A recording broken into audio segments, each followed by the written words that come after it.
This is OverDrive with Hayes, Noodles, and the O-Dog on TSN 1050.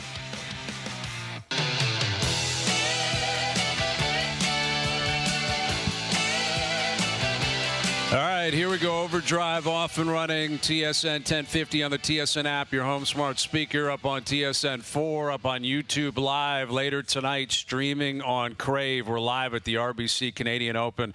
Back up at TPC Toronto. Brian Hayes, the O-Dog, Jeff O'Neill, Jamie Noodles McLennan. And we're coming out with a bang here. Yes. Our main man, Mackenzie Hughes, around the table. What's up, Mac?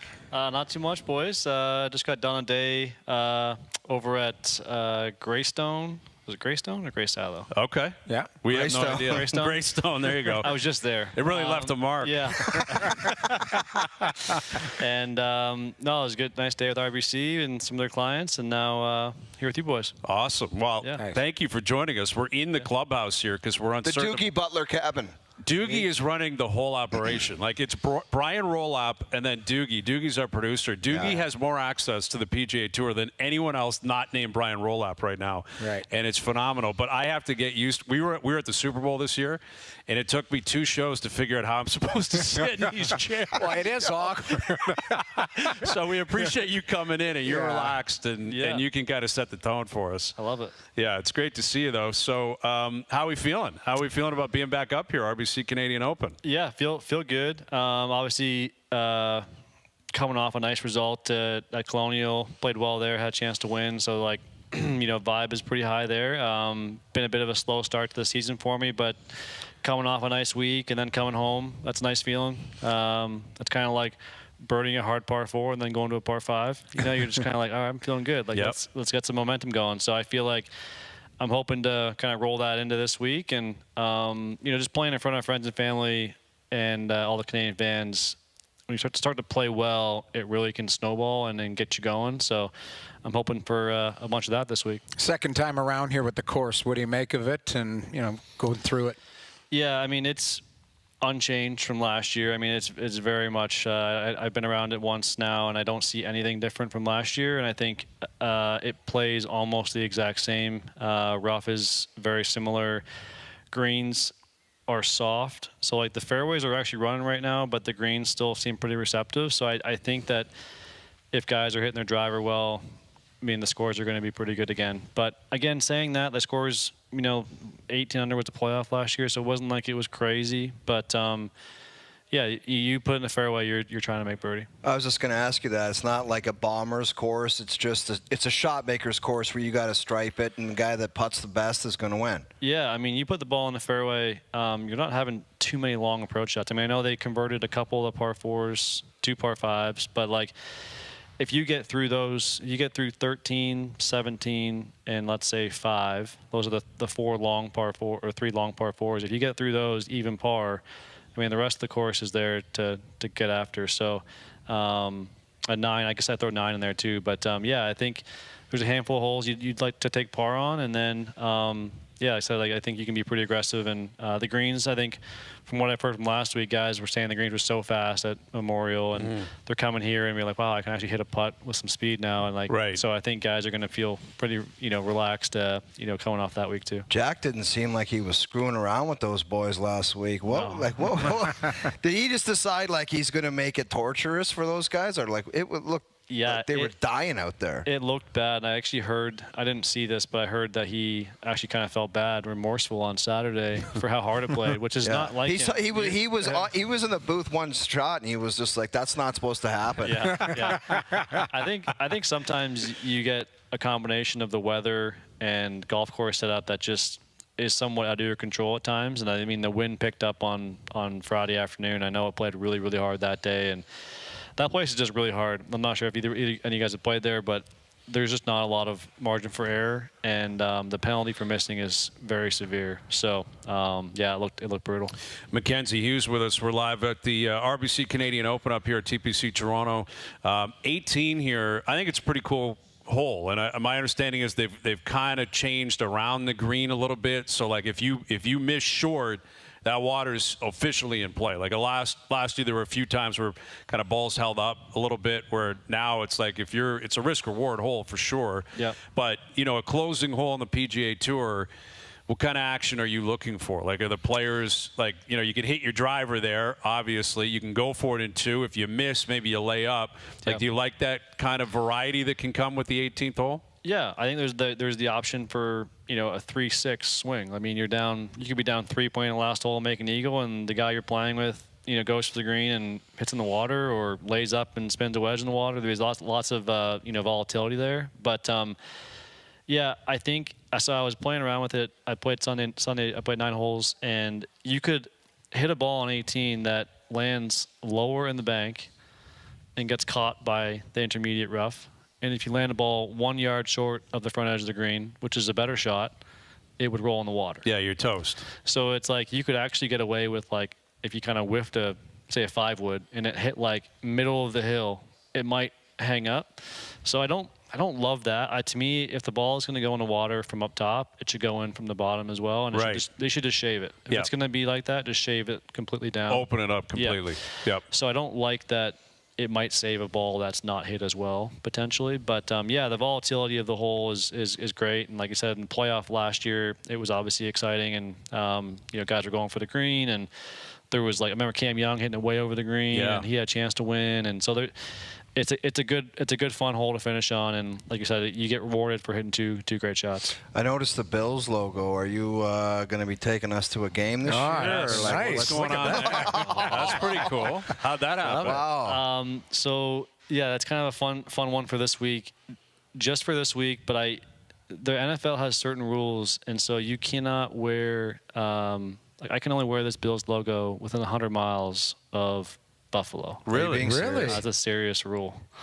Why? So circumference, so it meets the criteria here. I'm in the circle. Wow. But So what, did you have a drone from Buffalo check in on you to see if you were within the right distance? You got to stay in the boundary. You get out of the side of the boundary, you're gonna get you know, tased. But yeah, that's a real rule. So like I couldn't be in Charlotte playing the Truist and wouldn't wear this. Really? Yeah, which I think That's bizarre, Is man. kind of a weird rule, but I understand it in some ways too. But yeah, for this week, I'm wearing the Bills logo. I love it. Repping the Bills Mafia. Okay. I'm a big Bills fan, so I'm pretty proud to wear this logo. Yeah, I would think so. Yeah, it's pretty fun. The Tie Cats ever call you up and say, "Can we get something cooking there too," or what? You're from you know, the Greater Hamilton area. Yeah, I mean right here. Yeah, there you go. Right there. On the heart, exactly. We're right side of it. I love it. Yeah. All right, but we'll be rooting for you this week. We always do. It's appreciate great it. to see you again, and I'm sure it's a busy time for you, right? You got family, friends here, and everything. But Yeah. what's the plan between now and Thursday when you tee off? Yeah, so pretty chill. I mean, tomorrow I'll play the Pro-Am, and it's 9 holes, and I'll be just trying to do some practice ahead of the Pro-Am, and then when I'm done the Pro-Am, I'll probably be out of here and try to make my day pretty streamlined and short, because this is, again, one of those weeks where it feels like even though you might feel fine, it kind of takes a little more out of you every day. Mm-hmm. You know, every day there's a little bit of something that, you know, is trying to pull some energy away from you. So, yeah, you're trying to just kind of manage your energy. Once I feel good and my practice has gone fairly well, I'm trying to get out of here as fast as possible. So I got a nice house over here in Alton with the family, and we're having a great time. Love it. You ever been in a Pro-Am and riding in a cart and a guy pulls out a 6-foot hoagie and starts eating it and talking to you? I've never had that. Have you had that? I witnessed it. We've witnessed it. O-Dog? I was within 100 miles of seeing I it. did this event for TV, and a guy brought me a sandwich because I was hungry, and there was a camera on the cart. I didn't know the camera was running, and I started eating like a giant sandwich. Look at this right here, That's Matt. Ryan Reeves. That's too. it. Ryan Reeves, who was in no mood for his partner to start eating. Look on his face. Where'd you get that sandwich? Look first at the and size foremost? of this sandwich. Watch when he pulls it out. Come on. Look at that thing, dude. That is a monstrosity of a sandwich. Dude, you know what it's like, man. When you're on tour, you're walking around, you You got to get have hungry. something to eat. Nine and dine. Walking around, though. Yeah, exactly. He's in a cart 6 holes into a Hey, 9 hole. I want to know. I tourney. got a VIP pass there for media. Am I allowed to just wheel underneath the ropes and walk with you a couple holes tomorrow? I think so. As long as I say it's okay, it's usually Okay, there you go. Because I do not want to watch him. pro-am. I want to just walk a few holes, check it out. I'll be out there. Watch you hit a few. Yeah. I'll be out there. I'm going low Just tomorrow. wave me down. All right, buddy. Yeah. Beauty. All right. Mackenzie Hughes, great seeing you, buddy. Thank Thanks, you for boys. doing this as always. Yeah, it's fun. There he is, Mackenzie Hughes joining us around the table. We're live at the RBC Canadian Open. We got Mike Johnson coming up. Start teeing up Game 4 of the Cup Final tonight. We got the Jays back in action. We're going to have a bunch of people join us around the table. OverDrive continues. TSN 1050 and up on YouTube Live.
The WNBA, Sun versus Tempo, Wednesday on TSN. Friday. Canada is back On TSN 1050. Canada takes on Bosnia-Herzegovina to kick off their FIFA World Cup 2026 journey. Live from Toronto Stadium. This is the moment. Coverage begins at 2 p.m. Hear it all on TSN 1050. The FIFA World Cup 2026 lives here.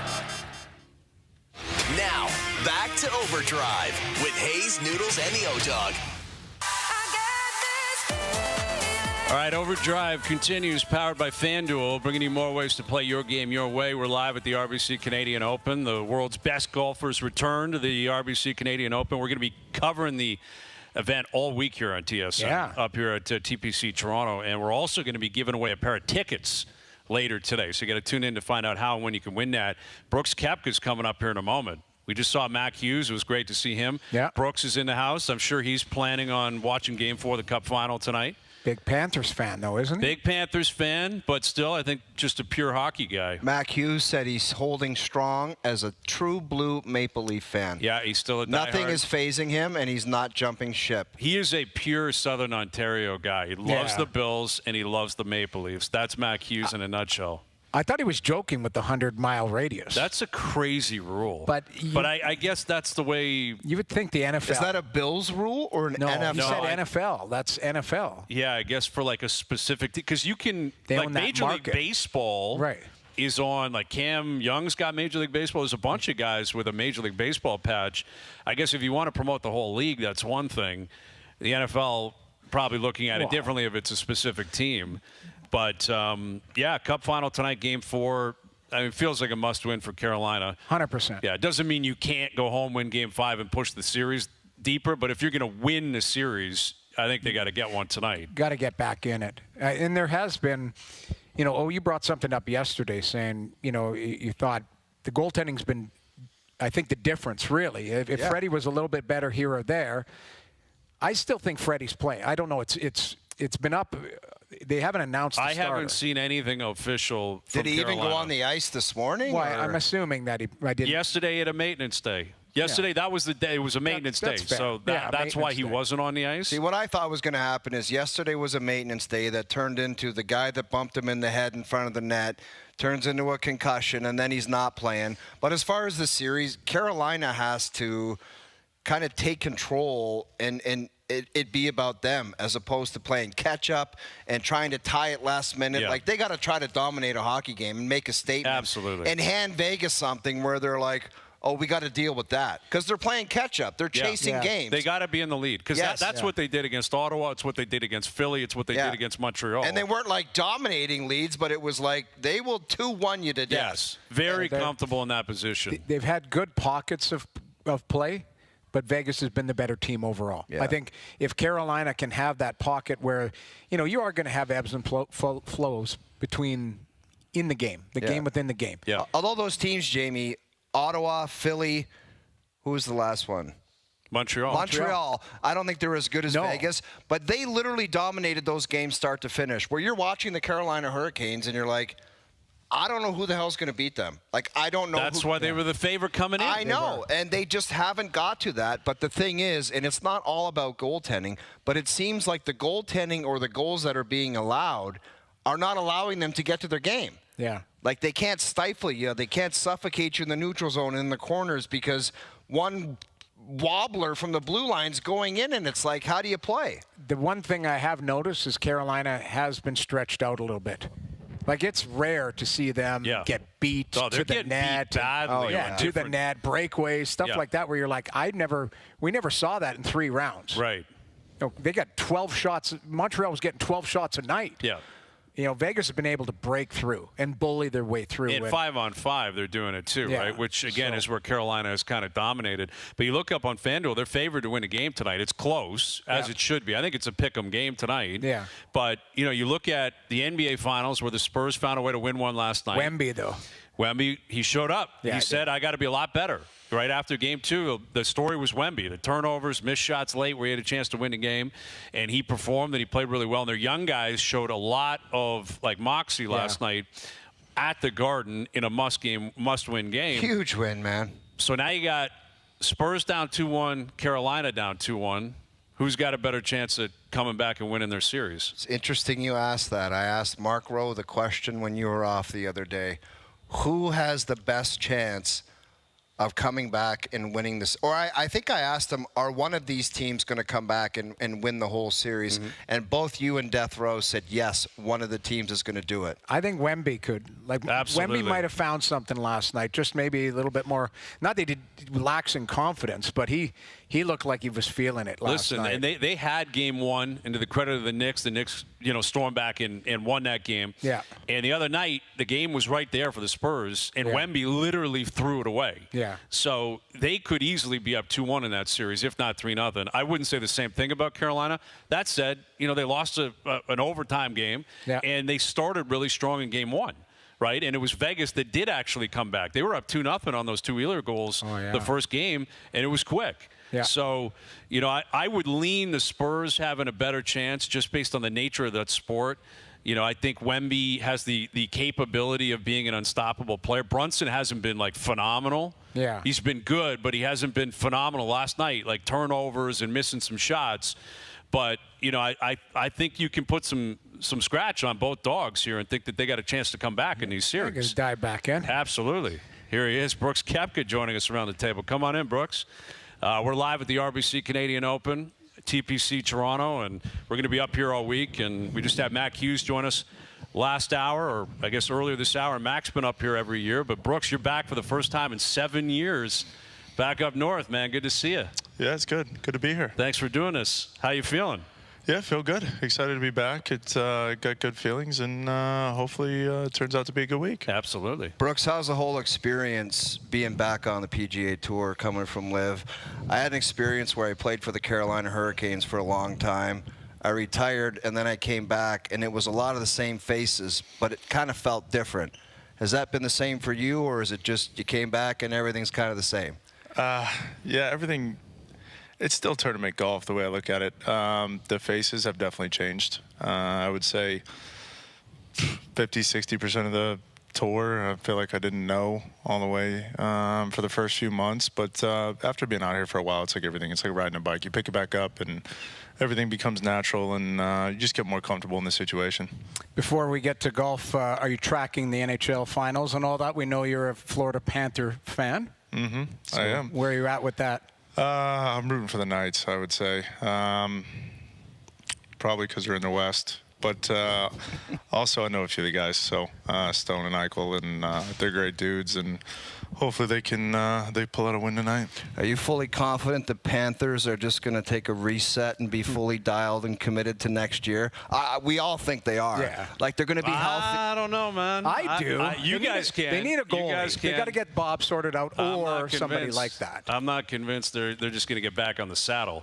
Go ahead, Brooks. I think between you look at the Four Nations, the Olympics, you can't go to the finals 3 years in a row and try to go for a fourth year and just keep everybody healthy. There's too many games that kept going on with the Four Nations and, like I said, the Olympics, and you can't keep everybody healthy for 4 years. Right. I mean, it's unfortunate what Get them on the panel. Great Get them on the analysis. panel. Great analysis there, It's right just, there. It doesn't. I don't think in today's day and age, I just don't think that happens in hockey. I think you look at it and you look at Tampa a few years ago. Everybody goes on like a 3 to 4 year run, and that's kind of the way the league's set up right now. And that's just my opinion. Well, and you're right. I mean, Barkov went down day one of camp. Yeah. That effectively, I think, ended any cup aspirations last year. And when you consider Kachuk wasn't going to be back until January, that was a lot.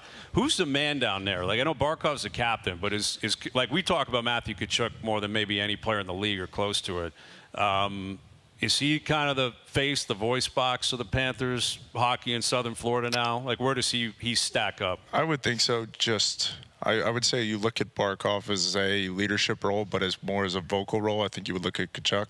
Yeah. That would just make sense to me. I'm not in those locker rooms, but just from talking to a few of the guys and being around them, I think that's good. And then obviously having Marchand there is a huge veteran presence. Like, You love that guy, don't you? I love the Rats, dude. I love the Rats. That's true. Yeah, he's a beauty, man. Like, he terrorized the Leafs for a long time. Dude, that guy's in been Boston. torturing. Tell him the stat about him punting the Leafs out of the playoffs. Yeah. I think he's done it 6 times. I think he's at least 5-0 in Game 7s against the Leafs. Yep. At least.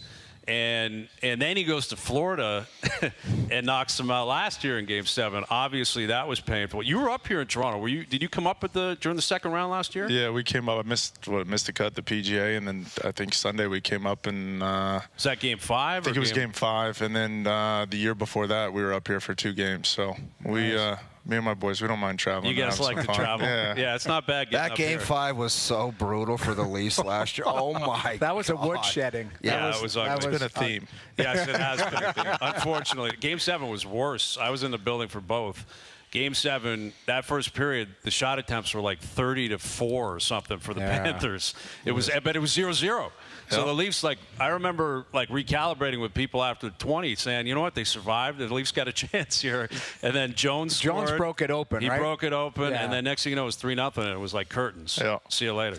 And then the dagger, Marner. Yes. This year. That hurts. Spin. Yeah, that one Just hurts. stick it in and twist it. Yeah. Thanks for bringing that one He's up. doing pretty well with your. You know what we love? We love everybody blaming us. They're like, because they always talk about the media in Toronto, how we're all crazy, and they just, for some reason, they can't perform in Toronto because of us. But then they go elsewhere, and it's because we're not around that they're awesome. That's just the way. That's what we got to deal with in this city. It's a beauty, though. I love coming up here. Everybody, die-hard fans, and it's quite fun to be around. And even though I mean, you got the first pick. Yes, that is going to be huge. So hopefully 2-3 years will work out for you guys. It's going to get there. Do you know how many times we've said that? Every year? Yeah. Every other year. streak is ending. Like the Red Sox ended their streak. The Cubs. The Cubs. Yeah. And now possibly the Knicks can win the World Championship. Yeah. And it's just like, it's the only one left. It's the only one left. Yeah, more or less. Yeah, the Leafs, they're going to do it at some point. It's a formality. It's a matter of time. Exactly. And when it happens,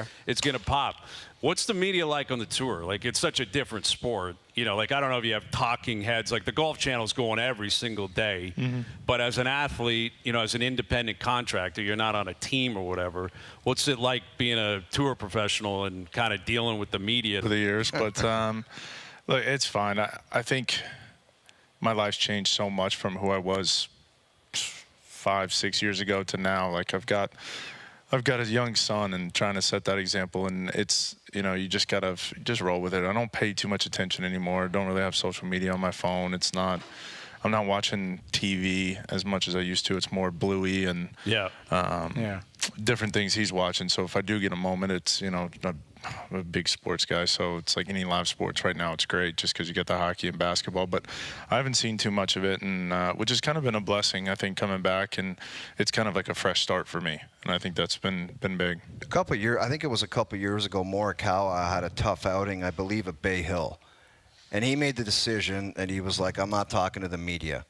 I think Rory's done it a couple times. After the U.S. Open, Rory did it. What's your philosophy on that? Do you think the golfer kind of owes the media 5 minutes after a performance, whether it be positive or negative? Or are you okay with a guy, even being yourself, are you just okay saying, not for me today, I'm out of here, I'm gone? I think the one thing that's different about golf is we don't have the 5-10 minutes to cool right off. You come in, you sign your scorecard, and you don't even have a chance to really talk about it. And they're like, hey, let's go grab you, let's go talk real quick. And you're like, it'd be great to have 5 minutes just to kind of go over either with caddy or coach or just somebody even to vent to or whatever it may be. We don't have that 5 minutes. So sometimes it's convenient just to be like, hey, we'll delay it. Give me 5-10 minutes. Let me just cool off a little bit, and then I'll go in there and think about, what I want to say. But I think that's maybe the one thing with golf. I don't mind it. First off, I don't think anybody owes anybody anything, just in life in general. But yeah, it is important to connect with the fans and to bring people out, right? There's always there might be fans of me, there might be fans of Colin or Rory or Scotty, whoever it is, but you do have to engage with them and be, we spend a lot of time. That's the other thing is too, we're out here, Monday through Wednesday where a lot of people don't see, the cameras don't see, you're signing autographs, spending time with people, playing the pro-ams, doing things like that. So there's a lot more time invested in. Unfortunately, sometimes it's sports, though. You can take one clip and take it out of context versus what the whole picture is. Brooks Koepka with us. We're up at TPC Toronto. What about the pace of play on tour? I mean, you're known as a guy that you probably want to play in 2.5 hours if you could. If you could, or 2 or an hour and a half. Have you narrowed it down, or what is your philosophy on what exactly? Is it the putting? Is it the reading of the putts? what exactly is taking guys so long? Because I'm like you, man. I want to tee it at 7 a.m. These guys know. 7 a.m. I don't want to see another guy play golf, and I want to be done. Why? Like, have you zeroed in on one reason why it's taking so long? Yeah, guys don't. And I get it. There's a lot of money involved. It's the guy's livelihood, it's the but pro still. tour here, For sure. But I think guys don't do anything till it's their turn. I think that's just been the common theme that I've seen over, I mean, I've been professional now for 14 years, and that's kind of the common theme is the guy behind, you know, if you outdrive the guy, you know, outdrive him by 10, 15 yards, they're not talking about him and the caddy might not be talking about it till it's actually there, that ball is stopped, done anything, and then they might look at the caddy, hey, what's the yardage, what do we got going on? Where a lot of times, I might be crazy. I have the club out before me and my caddy even discuss anything. It's like I can eyeball it within a certain distance. It looks like a 9-iron, 8-iron. I'm just like anxious to hit it because I'm like, I just want to hit another good shot and get that feeling again and just kind of roll into a rhythm. Did you not say a couple of weeks ago you don't even carry a yardage book? You never have? I did in the beginning part of my career, but not anymore. I noticed I just look at it too much. I'm like, my head is down in the yardage book, and I'm looking at this thing, and I'm like, man, that bunker looks tucked, or the pin looks tucked over that bunker. That bunker's a terrible spot to miss. And then I look up and I'm like, well, it's not really close to the bunker. You gotta miss there's that by some 15 guys, yards. man, it's their chew toy. They pull that thing out and they gotta look. They're staring. As soon as they hit their shot, they're like, where is it and what do I gotta do? They're in love with that thing. And I understand I'm on one side of that, right? Like I'm on the complete opposite side of like I try to make it a reactionary sport versus the methodical, hey, this is how it's got to be. Mechanical side, and that's not who I am, and I understand how those guys think that way, but I just think sometimes you can bury your head in that book and forget about what's actually right in front of you instead of making it a reactionary sport. Absolutely. Brooks Koepka with us. I'm not sure there's ever been a professional golfer that loves playing on Long Island like you would, I would assume, right? Going back to Shinnecock next week. You won at Bethpage, right? What's that feeling like? I know we're kind of getting ahead of the, going a step ahead here. You got the Canadian Open this week, but you've won there. It's a U.S. Open at Shinnecock. It's so well revered. What is it about New York golf that seems to work for you? I wish I had that answer. I do think about that quite a bit. That would be fun to play in New York a lot more, just because I've played so well. But I think maybe one thing is like the crowd. You can kind of see it now with the Knicks, and the crowd gets rowdy. It can get behind you, or it can kind of backfire you, and it can kind of push you one way or another and go that direction. And sometimes it can motivate me when you get a little crap, but then obviously if you're succeeding and progressing in the way that you would hope to, they can be on your side, and that's an incredible feeling, right? Because we don't get that. We don't have that team atmosphere that teams do, and you can see it. You see a momentum shift in the building of whatever sport you play. We don't really see that. It's more of an internal feeling. I'm a admitted putter lunatic. If I have a bad putting round, I have every tailor-made putter I think that's ever been made. And I know you've been messing around with different putters. Do you ever grab the Gamer, like the Cameron with the insert in your garage, and just say, I made so many putts with this and won so many majors, I just got to put this back in the bag and make it work? Or is it just one of those things where you're just trying to find some consistency? Yeah, I've got a warehouse back in Jupiter, and I go in there, and I forget what it was, maybe 2 weeks ago. It was the week of the Byron Nelson. I flew back home just to spend Monday and Tuesday at the house, and I went in the studio on Monday after dropping my son off at school, and I broke out every single putter that I have, and there was probably 45 of them that were just on the wall, and I just went through and hit putts with each one of them just to get a feel, right? Yeah, I have each one of those putters for a reason, for some feel or whatever it might be. One of them might be for practice. One of them's got a little bit of this, that, and just narrowed it down and got a feel. And I feel like I've got a better understanding of what's going on and what I need to do, and I feel like I've hit good putts. They just have hit the lip consistently, and that's very hard to do. I mean, even if you go from, it's not like I'm hitting the lip from 5 feet and then missing it by a foot from 25 feet. It's just the lip on 25 feet and 10 feet. And realistically, that's very hard to do, and it's still a good putt. It's just they're not falling, which has been frustrating, but it's one of those things where one good week you watch it, think happens in every tournament. The one guy gets hot with his putter, and then it just continues on. And you can see it when you lose your golf swing, right? It doesn't matter if you're an AM, a pro, and you just have one swing, and you're like, oh, that was it. Yeah. We've all had that feeling, and that can carry for, as a professional, that can carry for 6-8 months. Yeah. And just kind of waiting for that. Do you ever play, like I'm sure you play with amateurs a fair amount. Like if you're, I've always wondered, do you feel like can you get sandbagged by an amateur? Like, is that possible? Like you'd be playing, if we went out there and played, you'd be playing off like a +7 or whatever it would be. Do you ever have stories of playing with a guy where he claims he's a number and goes out and shoots the lights out, and you have to either address that? Do you just let it go? How do you handle the interactions with? I know what he's going to say. He's going to say, do you think I would play some chop?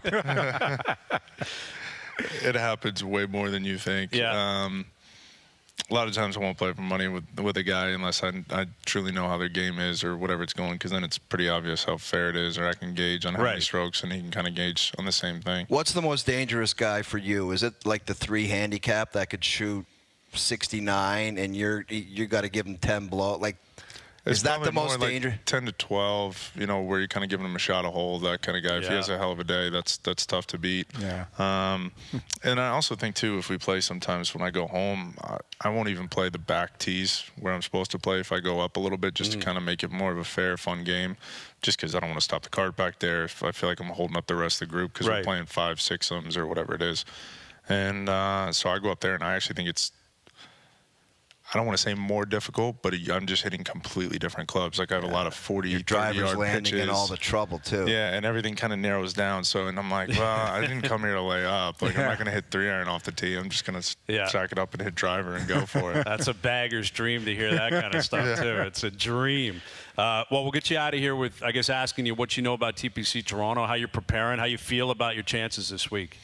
Yeah, I feel good. Honestly, it was nice to have 2 weeks off there. Just kind of regroup. I felt like I'd pretty consistently had been prepping for playing. I know I was first alternate 2 of the weeks, but, you know, you're still doing the prep, getting ready, you're showing up, you're doing everything you need to do. So it was nice to have 2 weeks off. Didn't touch club for a week, which is great. Just kind of reset and get some energy, get some mental rest, I think, because golf's it's not physically going to beat you down, but mentally I think it can. If, like I said, the putting thing kind of, you know, might beat me down a little bit here and there, and just over time, you just need some mental rest and get away from it. And did that for a week, and then got back into it, and was out here Monday practicing, hitting balls, just trying to get a feel for the place, and it seems good. It's going to be a long golf course. Yeah, that's what they're saying. Absolutely. Well, Leafs Panthers in the second round next year. We'll see you up here, hopefully. I hope the so. Leafs are getting back in the playoffs next year. Everyone believes that. We'll see what happens with Florida. Good luck this week. Good luck next week as well. Great seeing you, Brooks. Thanks for doing this, man. Thank you, guys. You got it. There's Brooks Koepka joining us up here at TPC Toronto. Overdrive continues up on YouTube Live.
Friday, Canada is back on TSN 1050. Canada takes on Bosnia-Herzegovina to kick off their FIFA World Cup 2026 journey. Live from Toronto Stadium. This is the moment. Coverage begins at 2 p.m. Hear it all on TSN 1050. The FIFA World Cup 2026 lives here.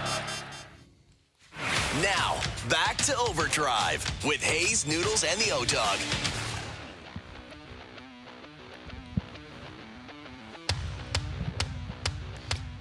From the outset, this chair looks like a luxurious leather chair. Yes.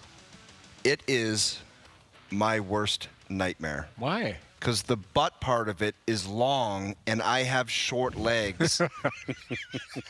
So And what? it hurts my back.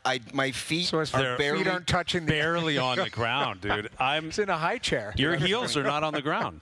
When Doogie pointed me and said, "That's your set," I peeked over here, and this leather chair, it gave me nightmare fuel. Yeah. It's my worst night, and it puts you back in this. I know. It's a very different vibe when you're in the lounge dude. chairs. And it was, you're right, it was like the Super Bowl where for an hour we were like I was this. like this the whole Yes. show. But that's- The first day, I You know was why? moving It's around. crotch shot, and you're I trying know. to cut. Like, you don't know you don't feel comfortable because usually we're behind a desk or whatever. Right. And Yes. That but- desk and is you're- phenomenal. The desk, such you're a upright, game like saver. you got Yeah. everything in front of you.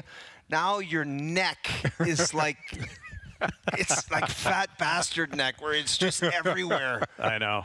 I know. I'm doing the forward lean. Yeah. I'm going with you the got to forward sit lean. near the end of it. That way you Yeah. can control what's going on. You lean back. See, You want to do the yesterday- Butler cabin forward lean? This is Jimmy Nance. You be Fred Ridley. You're the low amateur. Great seeing you, Fred. Welcome to the Butler cabin.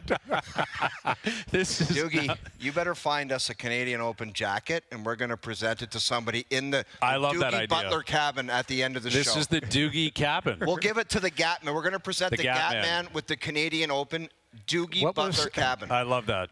What was going to be hung in the Butler cabin? Oh, Bob Weeks' chair. Bobby Weeks' chair. Oh, yeah, after the egg salad sandwich. Yes. 47 egg salad sandwiches. Exactly. Yeah. The chair. With a torch stain on the seat of it. Right beside that one iron, but Jack Nicklaus's one iron, right beside it. Bobby Weeks. They sent it down to St. Augustine instead, World Golf Hall of Fame. I like that idea. beautiful. Yeah, bypass Augusta altogether. You know what you need, though? I was in a hotel room yesterday. I always prop myself up with a pillow from behind. That way it pushes you. Yes. Because if you lean back, it's awkward. Like, your body doesn't And feel your natural. back, like, Yeah, dude, my yeah. back, like now we're just complaining. Like Yeah, we're now live on the air and we're openly complaining. But my kids were messing around with a couch over the weekend, like building a fort. So I was on the couch without cushions trying to watch Yeah. the Jays game and the Memorial, and my back is dying. Grounded for a month. I should have. Here's There what you go. put behind here. Little Now support. your money. Okay, Little here support. we go. See, throwing in here. There we go. Lots Hey, of you gotta- support. No, for no, you. we got to double up. We got to double up. Double up for him. Make sure his feet hit the ground. Put him underneath his feet. Thank you, exactly. Doogie. Thank you, Give the- Doogie. There we go. All right, so we're live at the RBC Canadian Open, TPC Toronto, and we got Game 4 of the Cup Final tonight. Jay's back in action. No coaching news in the NHL today. Yesterday was bedlam because all we did was talk about coaching. And I have, like, the Joe Pavelski Toronto thing has taken on a life of its own, clearly. Right. No guarantees he's going to get that job. The Mike Babcock reaction, though, Crazy. has been, like, what I have been taken aback by is the idea that there are people like Oiler fans, I saw some people in Oilers media thinking that McDavid would be like shell-shocked by this. Yeah. McDavid supports it and wants it. Exactly. Like just- that how could you not see? Yes. Like, do you think we said it McDavid? yesterday. This has to run through him. Yes, he's Yeah. not. You think he's going to demand a trade because they didn't tell him they're hiring Mike Babcock? I said to somebody yesterday, like, did he just get released from prison that I Right. didn't know? Like, yes, he's done some things in the past that are egregious, but I thought you said it best yesterday. Like, he's a great coach. Yes, he's made mistakes, but they weren't illegal. Like, he didn't do things Yes. that were, you know, it was just Unethical, the reaction, sure. Yes, there's things, Stupid, absolutely. but the reaction has been both sides of the spectrum. Like, I've never seen a reaction like this. That's what it all is these days, though. It's the fake outrage. It's like these people that are complaining about it online. It's like Mike Babcock personally offended them in some fashion. It's like, look, and I'm sure Connor McDavid and Leon Draisaitl and Zach Hyman would have flat out said, because this is the way of the world now in the National Hockey League, they would have said, Mike, we want you to coach us. We do not want to deal with your BS. Yeah, the nonsense. Nobody wants it. We don't want the Marner situation. We don't want the phone camera situation. We don't want the attitude. We don't want the BS. You got to be the best coach you can be for us. Obviously, there's going to be times where you got to be stern and you got to be aggressive and whatever, but we're not dealing with the BS because nobody has time for it. Nobody wants to deal with it. You still got to be a coach, and there's different ways you can, discipline guys and do whatever you got to do, but we do not want the BS. We want you to help us, coach us to get to the level we need to be. The one thing that has consistently come out of the people I've talked to in Edmonton is it shows how that leadership group wants to win, and they're trying to figure out, okay, we do feel we need a hardened presence. Now, if Cassidy was number one on the list and maybe Babcock and Laviolette, there's one consistent factor between all three of them. They're hardened. And they've all won before. And they've won, and they push you. Like they're guys that are not shy to speak their mind. They've got tight systems. Like, they fit the bill for what that team needs. Again, we talked about roster construction. That's a different conversation. But for what that core needs is they need to be pushed. They need details. And if it's Mike Babcock, if it's Bruce Cassidy, now Laviolette's off the board. But it seems like it's Babcock's job to lose, technically. Yeah. And you're right. If Connor McDavid is signed off on this, then that's it. Well, and listen, I understand where, if you're on the fourth line, you might be thinking, hey, easy for you to say McDavid, but that's the reality of life in pro sports. The superstar players are going to be treated differently by the coach than whatever the fourth line player is going to be thinking, or the seventh defenseman coming in and out of the lineup. And, Babcock, he there's no mincing words. Players have been very loud about their interactions with him. And a lot of players that have played for him in the past have said, I just don't like this guy. Right. So it is the ultimate gamble. I said on Jay last night, though, I think the Oilers are the most desperate team in the league. Like, they are a desperate team. They have had McDavid and Draisaitl for 11 years. Yes. They went to 2 straight Cup finals, and this year was not a good year. Yep. They never looked good. They fell off. They got punted in the first round by an Anaheim team that's up and coming. Yep. So they know they don't have 5 years. They know what's at stake. They got to get this together. Yes. Like, they've got to get it together. So is it desperate? Yes, they're a desperate team, but they're willing to give it a shot here, and I'm willing to be open-minded on the idea that maybe Babcock can push the right buttons. Yeah. Yes, he hasn't won in a long time. John Tortorella won a cup in 2004. Yes. He's 2 wins away from his second one 22 years later. Yeah. He was the right guy in Vegas. Now, and if it doesn't work for Babcock, yes, he's going to be out, and McDavid probably will be too, and maybe Draisaitl, but that's just the reality of the sport right now. Do you think Tortorella in Vegas opened up Jeff Jackson's eyes to a point where it was like, maybe we got to go down this line of thinking? And I mentioned the word, and you just said it again today, desperation. And desperation can lead you down avenues you probably never thought you would possibly go in any walk of life, in any situation. But seeing Tortorella, they must have been like, maybe you can go down that road, and maybe it can work. I think Stan Bowman and Jeff Jackson sat there and said, we might have, because you take a look, Edmonton needed a jolt. They needed a jolt somewhere along the line this season. It probably should have been in February at the Olympic break, because you could argue if they would maybe had hired a Tortorella or somebody of that type of ilk, maybe the team looks a little bit different. Coaching change maybe gets them going. I don't know if they were built well enough to go deep into the playoffs anyway, so maybe they just didn't have enough gas in the tank. But I think the Vegas effect on 2 fronts. Bruce Cassidy not being available, just Vegas, playing the game, saying he's not. And they still need a hardened coach. They've got to move on. And who's the hardened coaches that are out there right now that are available? And it might not be the most popular decision, but you said it, this guy's a hell of a coach. Yes. And that's what they need, a great coach who has structure and that is hard. And it's still not going to guarantee anything. It won't guarantee They nothing. still need more than that, clearly. They need more depth. They need to shore up the goaltending. They need – I still need I think they need 3 moves. They need a top 6 forward. And they need to figure out their D. Like, I like their D, but I think Darnell Nurse is a guy they got to sort out, depending whether they keep him or not. But That's complicated. And they need another goaltender. His relationship with McDavid, like if McDavid is a power broker within the organization, which I think he is. Fair enough. Clearly, I'm curious. What happens there with Darnell Nurse, but Bruce Cassidy, I'd love to get his take right now because LA's gone, Edmonton. Probably gone if Babcock's taking his job.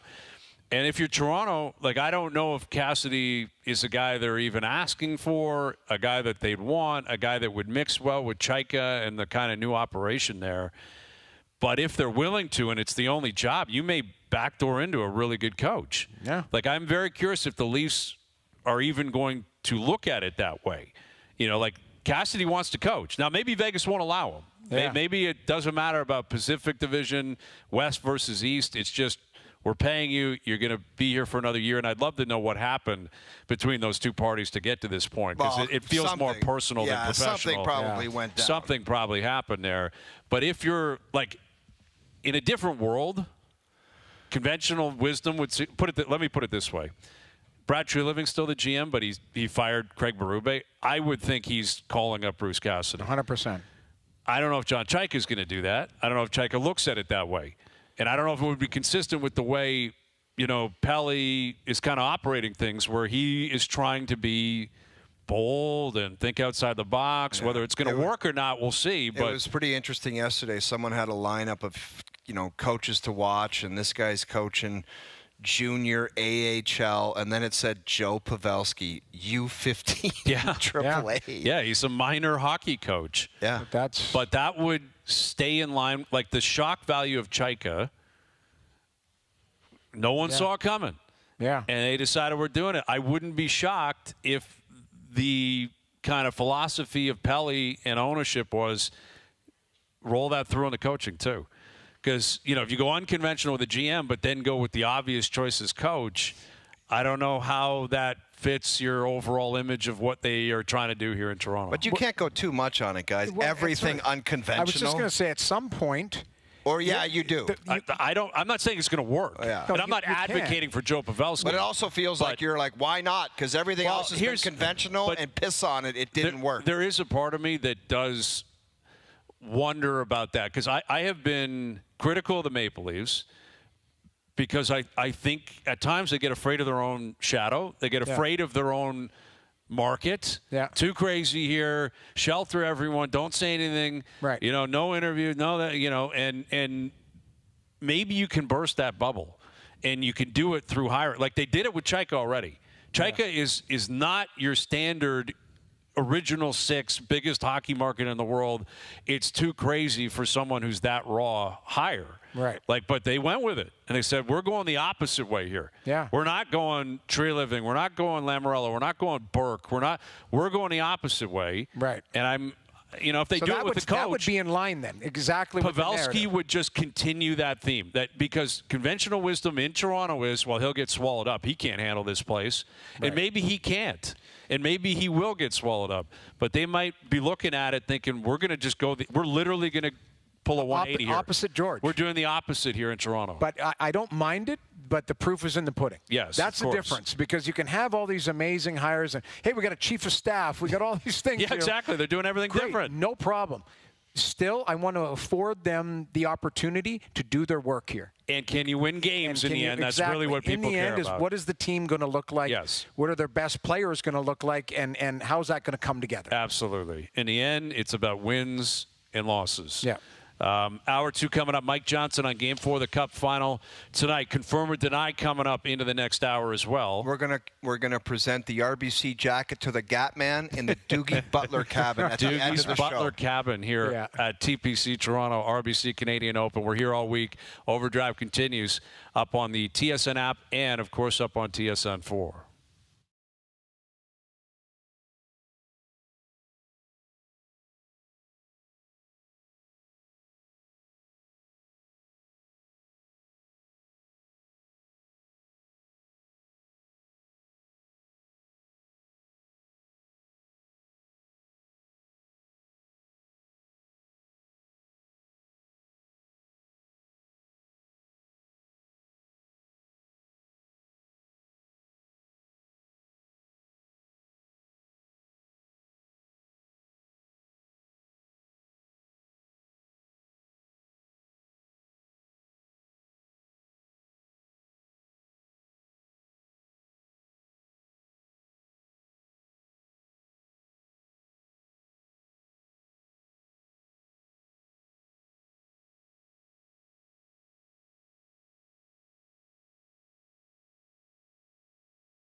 The WNBA, Sun versus Tempo, Wednesday on TSN. This is OverDrive with Hayes, Noodles, and the O-Dog on TSN 1050.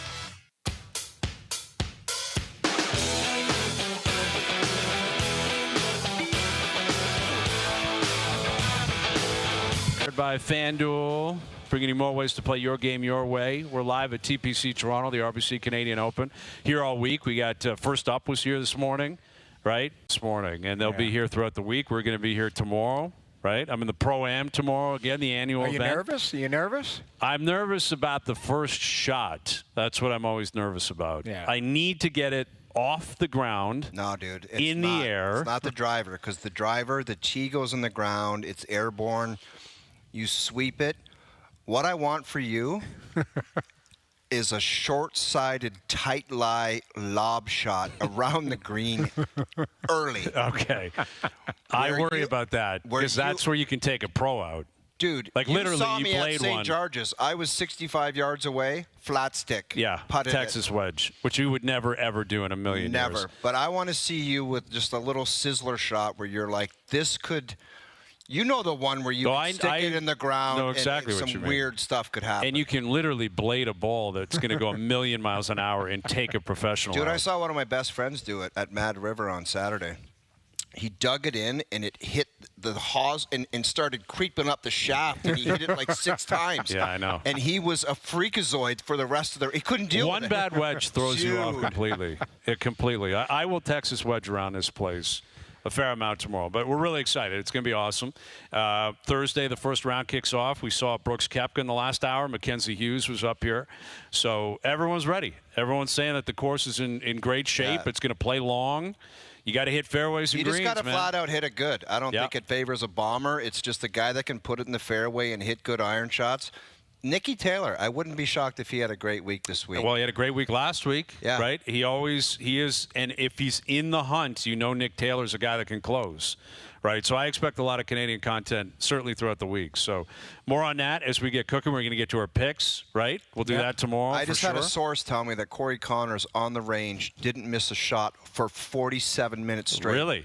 Watch for Flushing him. golf balls? You have sources on the range. Dude. A high-ranking source. Yes, high-ranking. Okay, very like high-ranking. Well, we're in Doogie's Butler Cabin. That's what we're calling this. Doogie is running the whole operation, like we said. We need a jacket. We need an RBC jacket. We're going to present it to the Gap Man, who's been just a Lifetime Achievement Award at TSN, and we're going to give it to him in the Doogie Butler Cabin. Does the Gap Man still have that van outside? No, I think they sold that. I think they got rid of that for like I think the police seized it. I don't think they sold it. I think they just were like, we need to take that off the road. I think you're right. I think the Gap Man's got one of those little scooters now, like Lloyd Christmas. I think he just flipped it for one of those. Mike Johnson coming up here in a few moments. Cup final tonight. It was great that the Spurs won last night. I don't have a dog in that fight. Now it's a series, though. Now you got a series. Yeah. And, you know, the other night we didn't talk about it a lot like we did, but there was so much going on yesterday. The fact that Carolina came back and did not win the game erases the history books. You don't remember that. Who cares that you came back? You lost. See, it's completely irrelevant that you stormed back and tied that game. You said yesterday, though, and I thought of this, which is completely egregious because Marner had the game of his life. If Carolina wins that game, we're talking about him missing a penalty shot. Not clutch enough. The guy had a hat trick in 6 minutes. And not knowing that they changed the goalie. Yeah. That's the best part. Do you think he makes that comment if they lose the game? I think he was joking. I really do think he was joking. He was being... I think he was just tongue-in-cheek, but he might not have been. I don't know how any offensive player could not have recognized that a different goalie. Like, that's something any offensive player says, boys, new goalie's in. Like, it's just something that's said.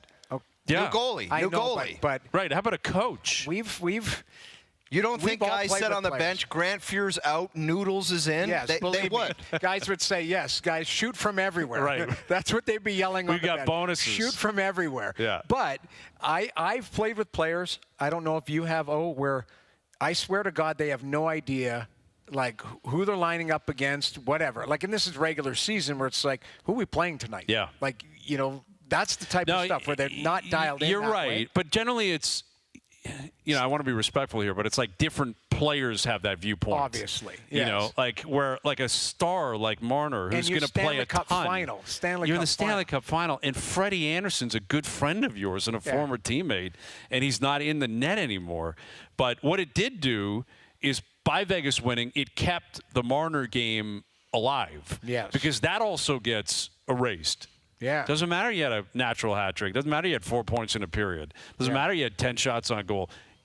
Your team choked away a 4-0 lead and you lost in overtime. Yes, you're on the game sheet, but it doesn't hold the same level of kind of, you know, it's not as revered the same way. So from Mitch's standpoint, it was incredibly lucky that bounce broke their way. And if they win the Cup, you can reference the Marner game. Absolutely. Like now it's a Conn Smythe, which I think he locked up the other night if Vegas wins, with a just phenomenal all-time great game. Yes. You know, that now he gets to own, and it's his. And like we had Koepka in, and he immediately starts needling us about Marner. Thanks for like that. The whole first he went from Marchand, and then to Marner. He just he knew the right needles to get after, didn't he? Yeah, he did. But he did throw out the the first pick overall is coming to Toronto. I think right, Gavin McKenna. And then he had a wry smile and saying, "You guys will screw that up too." Or it'll come around in 3 or 4 years. But that's my biggest worry for Gavin is I still want him. Like he's gonna. I think they're picking him, so I'm just prefacing feels that way, feels but like we that. don't know for sure. But like you got to allow him to settle into the NHL. Like this is where you know what it's going to happen. He's going to score a hat trick in preseason against a bunch of junior players and AHL players, and the hype around him will just continue to grow. And I just want him to be able to settle in. And that's reasonable. Now his teammate, his captain, and I guess his predecessor, first overall, scored 4 goals in his first game. Yes. So Matthews set a bar as a first overall pick that was so electric. Right. Was, won the Calder. I know he and Laine were going back and forth, but it was his. He was the pace car all year. And let me remind you guys, and everyone listening and watching, if this guy had have played in Medicine Hat, there would have been, like, the excitement slowed down with the Penn State transaction because he started off slow and he was almost just another guy, and he picked it up and had kind of a 75% World Junior tournament, I'll call it. If he played the whole year in Medicine Hat where he was supposed 165 points. It would have been the Bedard hype where everyone would have been saying this is a slam dunk #1 overall pick, an organizational changer. Let's bring in Mike Johnson in the Butler cabin and get his thoughts. The Doogie cabin. Butler cabin. Here's Mike Johnson, our TSN hockey analyst, joining us here on the Maple Toyota Hotline. Welcome inside Doogie's Butler cabin here. It's a phenomenal place. Doogie is running the whole operation, Johnny. It's very impressive, guys. Where's the fireplace? Where's the nice carpet? Where's the buffet tray of sandwiches that I might be interested in? Because I took a look at that cart video, and that was something to behold. That was Jeff O'Neill at his very best, going after a hoagie mid-round, mid-interview. It was outrageous. It was so good. Well, speaking of that, dude, go back to Johnny because you look like you're at the Mandarin right now yourself. Where are you? I'm sitting at the top of the press box at the arena at T-Mobile. I'm in the rink. Game starts in a few hours, so I had to get here early to talk to you guys. So I'm right in the rink. I got Patty Maroon, 3-time Cup champ, hanging right over my shoulder here. He's got to come on in here. There he is. Patty Maroon in the house. Patty Maroon. Yes. We got to get a headset on that guy. We're going to find a way to. He's a quasi-golf pro on this trip. These guys golf every single day in Carolina and Vegas. They are putting the work in on the course. I love it, man. Well, he was a tour professional down in Tampa, I think, when you were down there a month and a half ago, 2 months ago. It's the worst slice ball fade off the tee you've ever seen in your life. But it's predictable and repeatable. The big rig, he knows how to operate, man. Well, we were just talking about Gavin McKenna, Johnny, and you had some, like Joe from the Bridge was tracking how many pull-ups he was doing, 14 pull-ups, and what does that mean for the VO2? I think so. I was like, he's not a big guy, 5'11", 170. That's the official number. That's not a big guy, but Patrick Kane wasn't very big. Kucherov wasn't very big. Isn't very big. Where do you? What is your reasonable expectation if and when the Leafs pick him? Well, first of all, I watched his highlights at the Combine. I was actually impressed. I was expecting less. He's very thin. He's still very young, and I know they work out in college quite a bit, but I thought his numbers were good. He skipped the World Championships, presumably to prepare for that. It looked like he put in the work, and that's what you want is a guy who's going to put in the work. I was thinking, what could a good comp for him, guys, be Artemi Panarin? As far as current NHL guys, like, Panarin's been a brilliant player for a really long time. Smaller guy, play-driving winger, as opposed to saying a Kucherov or Patrick Kane, but, Panarin's done it more recently. I expect him when he gets picked to play and be good. Not perfect, but be good. And he's going to play with better players. So, the Bedard comparison, I would expect him to almost look better than Bedard because he won't be asked to do as much. He'll be playing with better players and a better sort of infrastructure around him. He'll be a good producer. And he'll have moments where like, oh, he doesn't look fast enough. Oh, he doesn't look strong enough. But he'll put up plenty of points and plenty of goals the way you'd want him to. Johnny, please tell me you agree with me, and this is kind of a little bit off topic, but I need to bring it up.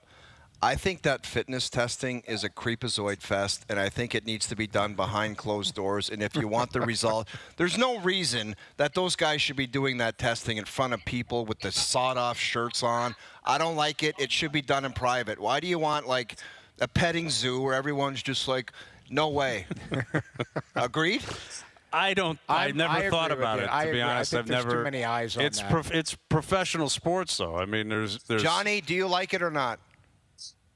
I would have hated it, but do we like the NFL Combine? Why is it different? I haven't heard you have that take about the Combine.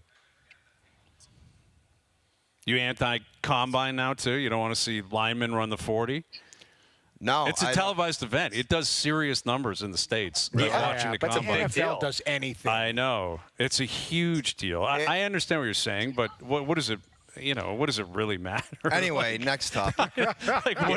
Did you have a personal? Are you trying to reveal something? No, I honestly just think, I just think you put this gear on, and all these guys with boilers and gray hair are looking at you, and it's just I don't like it. Like it's just it is weird. the VO2 race. There's an old guy yelling at him, "Go, go, go, go, go!" And it's like, dude, who are you? Yeah. What if I snap your head back? Yeah. Why are you yelling at me? There was no Combine around when I was getting drafted. Me neither. I don't know. Yeah, like that's come in recently, but I think it's a good marker. Like a lot of these teams, and talking to a few managers and stuff, it's good for them to interview a lot of the kids, and that's where you can do the interview process. You can get to know them a little bit. You spend 20 minutes with each kid that you like, and I don't mind that process. I think it is a little bit weird where there's a lot of eyes watching you, but this is what today's. That's this life, is the man. sport. This is content. today's life. Everybody wants content. It's all about content. I'm fine with it. You don't have Johnny. to go.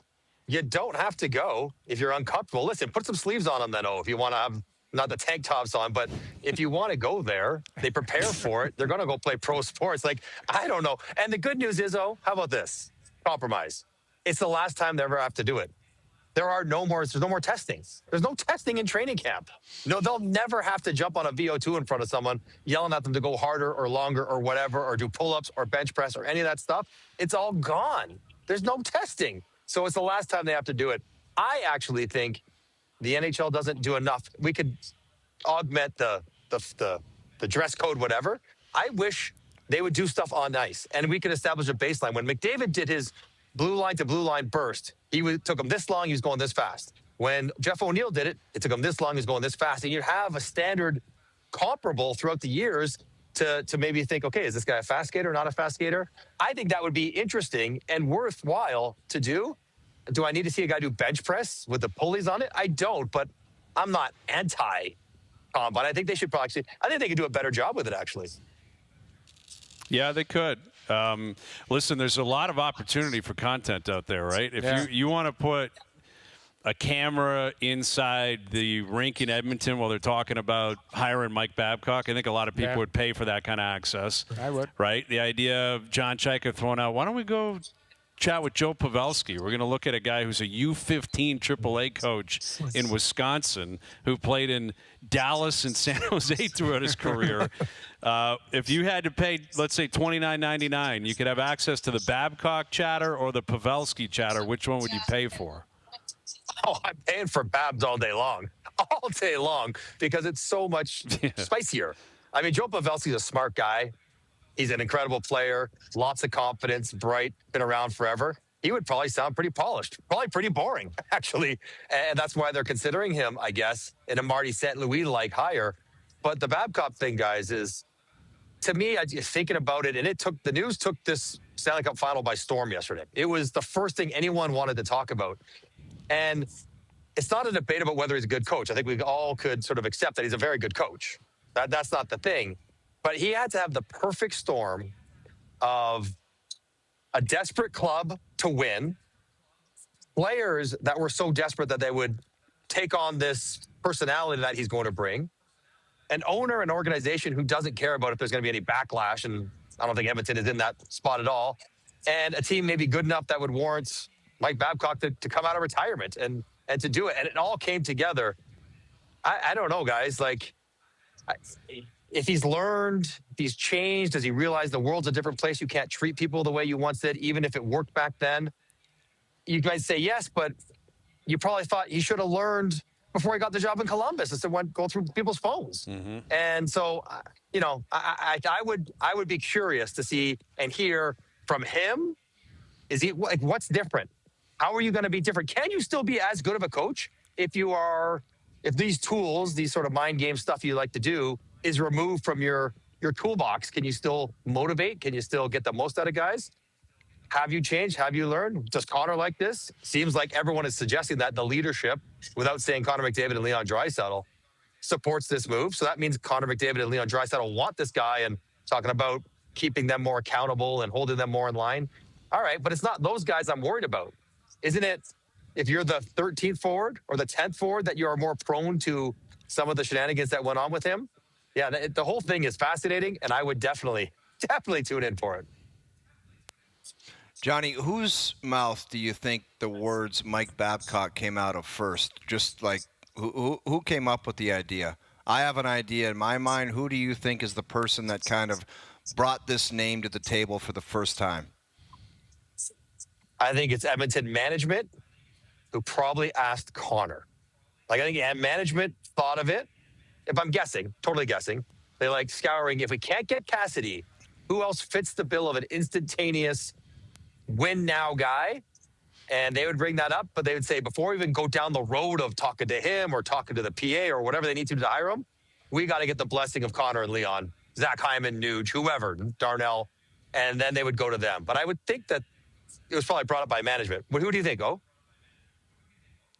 I think Zach Hyman would have been a big, he might have brought it to McDavid and said, I think this guy, if he can cut the crap, can be the coach for us. I don't know. I think he would have been one of the first guys to bring up that name. Well, I think the name, I think certainly he would have been consulted. I'd still believe that the management team would have probably put a short list together and said, this is the type of coach that we need. And here's our top three. It's Cassidy, it's Babcock, and it's Laviolette. And, Cassidy's not available, or we can't sit and wait until the Stanley Cup is handed out, and then maybe the fight starts to see if we can get him or not. They've got to be proactive, and you've got to get your coach in place. You've got to get everything going.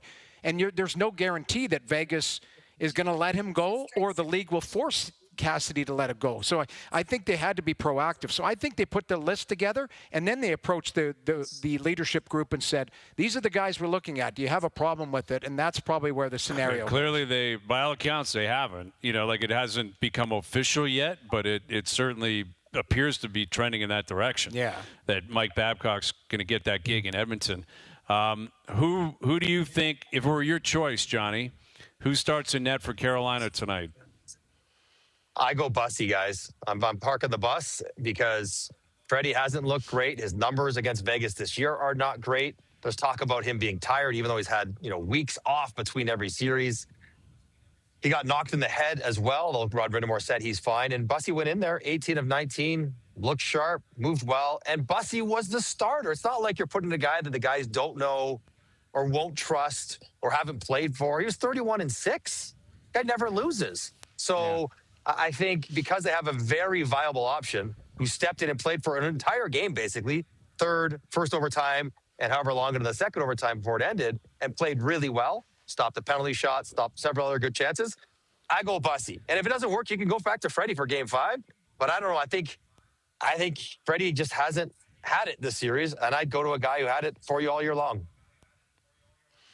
Johnny, don't you think, and you guys all shot on goaltenders, the lefty goalie messes with the head a little bit, just even if it's a 5% difference in the thought process. But I always thought, the preparing for a lefty goaltender than just a traditional righty goaltender messes with the shooter a little bit. A little bit. I mean, I think the amount of times you get a shot in a game where you have time to process, okay, he's a lefty, not a righty. I can put it here. I'll choose to do this because that's what the scouting report tells me to do. I mean, I don't even have him once a game. You might get, an average player might get 1 or 2 shots. You don't have time to process all that stuff through, Nudes. So I don't know, if it mattered a whole bunch to you. You'd want to know, but I don't know how often you could implement it into a game. Yeah. Well, maybe on a penalty shot. That's where I was going. Well, yes, penalty shot. How about a penalty shot? The Mitch Marner penalty shot, I think, goes in if that's Freddie. Just the way that Bussy's able to hold his glove and he leans forward on the play. Mm-hmm. Like, Marner has a great move. That's a great move, and a lot of goalies will bite on that. But Bussy, the way he was able to hold his glove into it, I think he jammed him up. Yep. Well, I mean, Mitch Marner, what can you say, Johnny? Different. Yeah. Oh, listen, guys, we've all been around Mitch, right? We've covered him for 10 years, longer. We've seen him do great things, have great moments. Last game, that was miles and away the best I've ever seen him play. He was, I mean, Gretzky-esque is a bit strong, but that's what he played like. Like, he had the puck the entire time. The worst, guys, sort of tongue-in-cheek, the worst he could have done that day was 4 points. Like, he had another breakaway, another penalty shot. He set up teammates as well. He had 10 shots where a guy didn't even shoot. 10 on net. It's at the point, fellas, you can tell me if I'm wrong. I don't think it matters who wins the cup anymore. He's going to win the Conn Smythe. Like, even if Carolina comes back and wins it, it's not going to be Taylor Hall or Stankhoven or Freddie. Like, I think it's going to be Mitch Marner no matter what. And it should be. He has been, in this series, 7 points in 3 games. He's been miles and away the best offensive player. Plus, he's great defensively. Plus. He has been his very best self and then some. And he's doing it when it matters most, which is what's so noteworthy for him in his career. Yeah. Yeah, it's you just got to tip your cap. I mean, what else can you say about it? We've been talking about him for 2 months, since the playoffs started. Well, 8 months, really. His whole career is what we've been doing. Yeah. Like, really, it's between Matthews and Marner, we've talked about those 2 players more than any other player on this show. And it's not particularly close. Maybe Nylander, maybe Tavares, McDavid.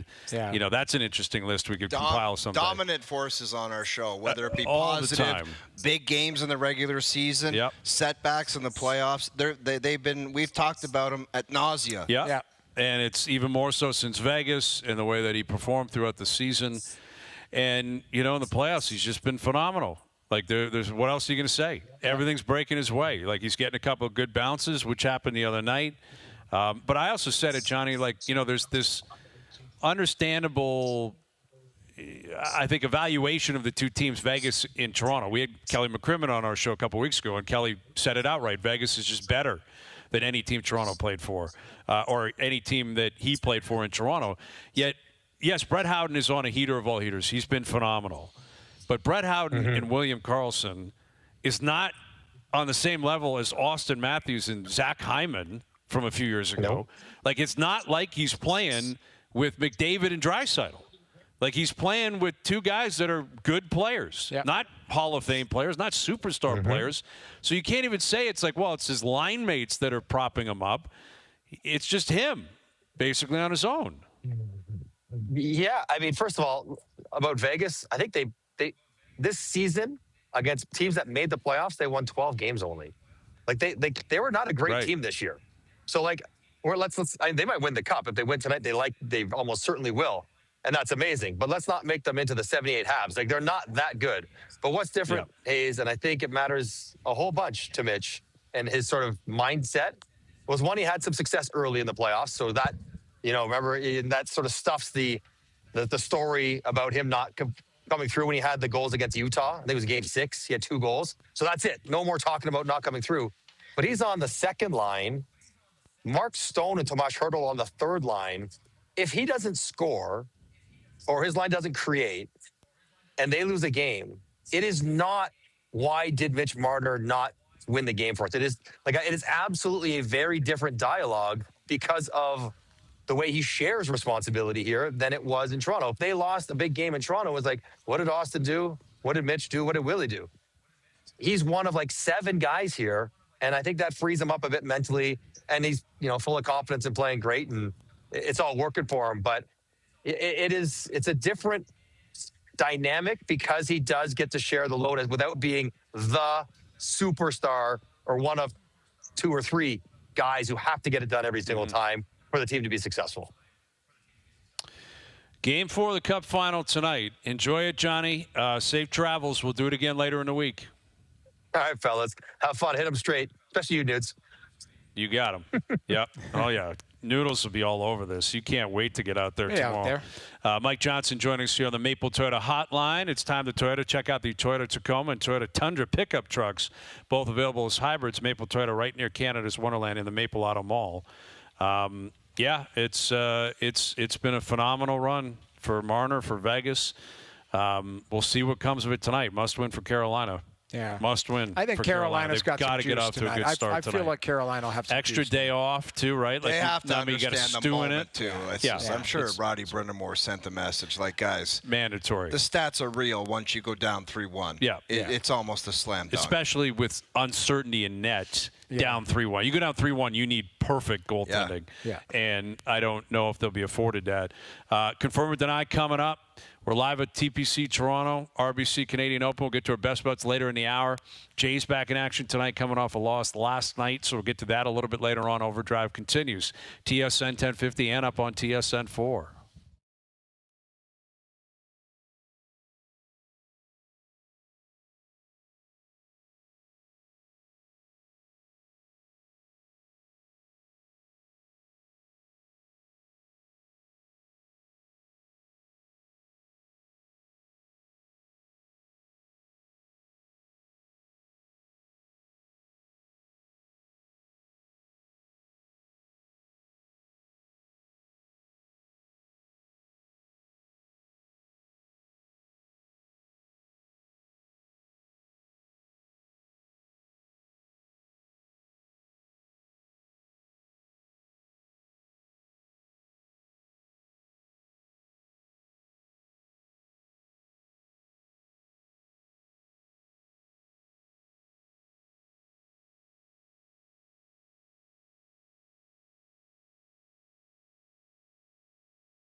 The WNBA, Sun versus Tempo, Wednesday on TSN.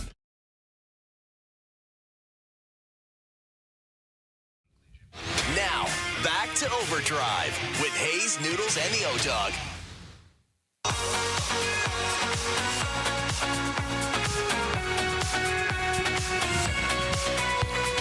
All right, confirm or deny coming up in a few minutes. Best bets later in the hour. The world's best golfers return to the RBC Canadian Open, and we are covering it live at TPC Toronto at Osprey Valley all week long. And here is your chance to win a pair of any-day general admission tickets. All right, here's how you're going to do it. Text the word OPEN along with your name and city to 105050 for your chance to win. So text the word OPEN along with your name and city to 105050 for your chance to win. We're giving away 2 pairs of tickets here to come up and see the world's best. I mean, we had Brooks Koepka in here. The Fitzy brothers are bombing around. Right? Aaron Rye, saw him out there with 2 gloves on, cruising around. He looks phenomenal. I saw him too, and he does not deviate from the 2 gloves. He loves Who's everything better about dressed of the Fitzy brothers? Alex. 100 million %. Alex is pretty dialed in. His shoes fit. Fitzy wears size 21 Skechers, and people don't believe me, but he does. Yeah, no, I know. I've seen it up close and personal. I followed him at Oakdale, I think it was, a few years ago. And he's a great player. Yeah. Like, he's up, like, top 5 in the world right now, I He believe. might be number 3 or 4. Yeah, he's on fire. But he's got the Ronald McDonald clown shoes The whole on, vibe is just very, very strange. What is he, 5'8", 155 pounds? Yeah. He's not a big dude. No, he's not. No. Between him and Russell Henley, the shoes on these guys are outrageous. That's the Golf Report, driven by Subaru. With a Subaru, you get more standard features than you'd expect. And great lease and finance offers you won't want to miss. Hurry into your local Subaru dealer today. All right, so we get the Cup final. I just want to mention, Yes. on the putting green, it would have been nice to have in the Doogie Butler cabin Hao Tong Lee, because we saw our boy out there, and you remember his adventure up in the woods on 13 at Augusta. At the Masters. Remember Hao Tong? He went mountain goat hiking.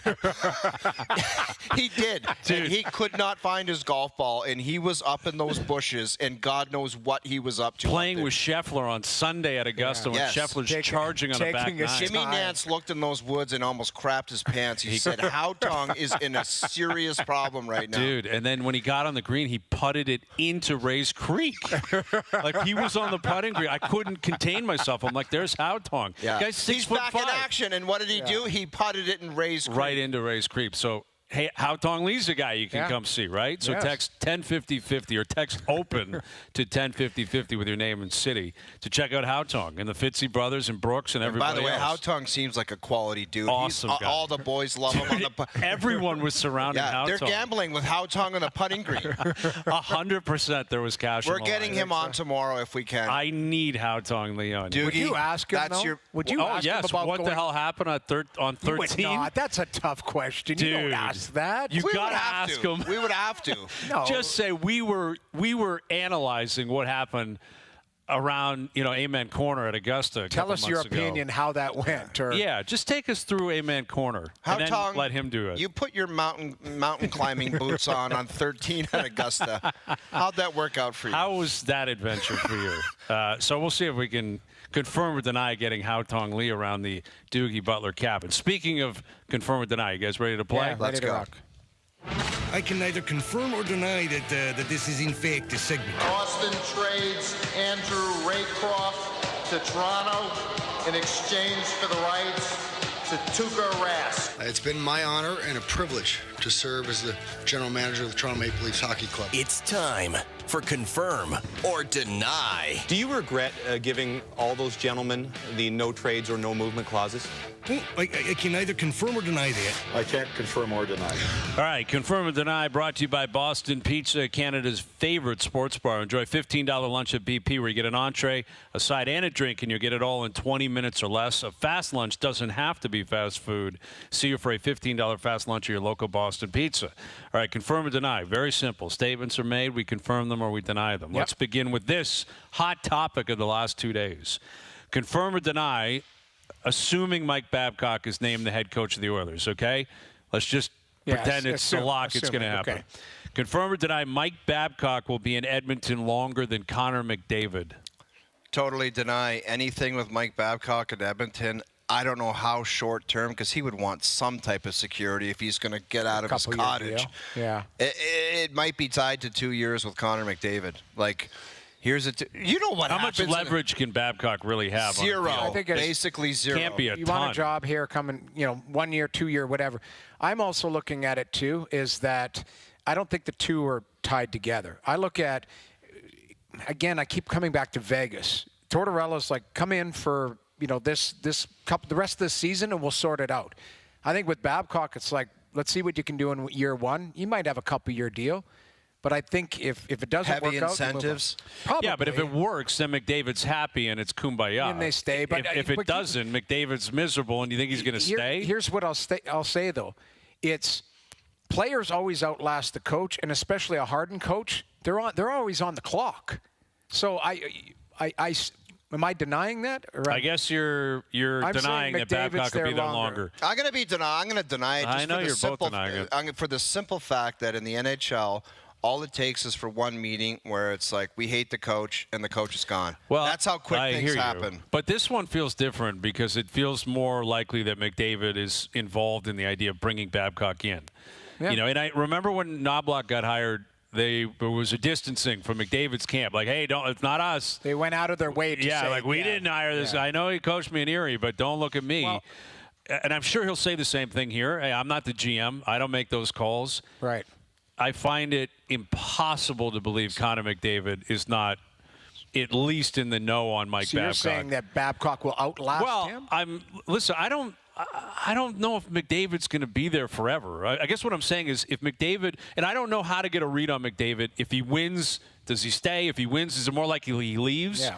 If he wins and Babcock's the coach, Babcock's not going anywhere. I know. Like you mentioned Tortorella, it's a very unique situation. Babcock wins next year. He's not leaving Edmonton. No. Like Edmonton will be like rolling out the red carpet. Here's a new extension. Thank you for being our coach. You got the job done. Yeah. Why would you not? And hopefully if you're an Oiler fan, McDavid's like, let's keep going. Like, let's create a dynasty here and let's see what happens.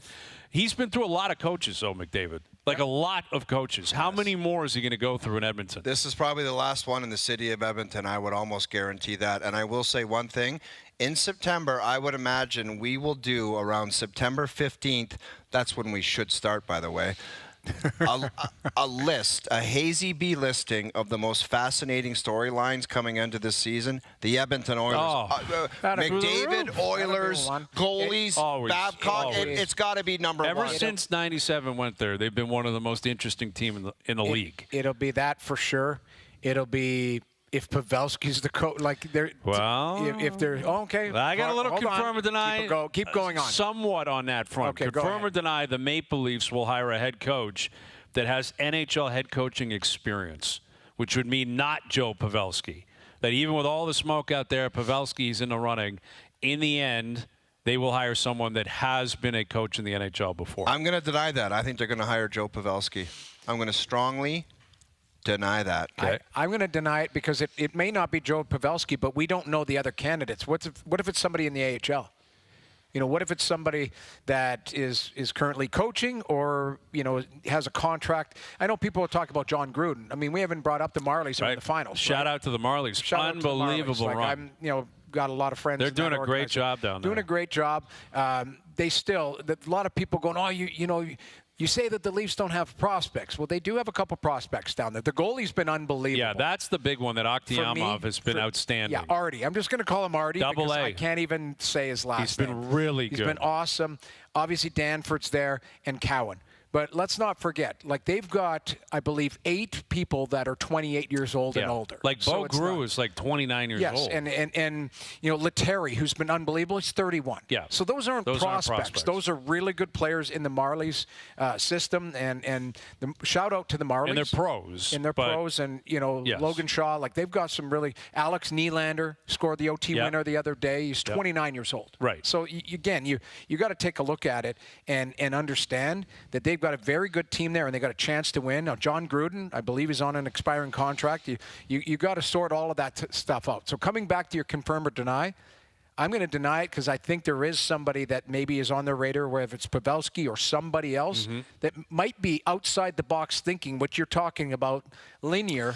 You go from Pelly to Chaika into I'm going to deny it around the table as well. I mean, listen, Patrick Waugh has experience. Yeah. If Woodcroft's involved, he has experience in the NHL. Yeah. Cassidy, if they can get the green light, like there are guys that you got to think they're looking at.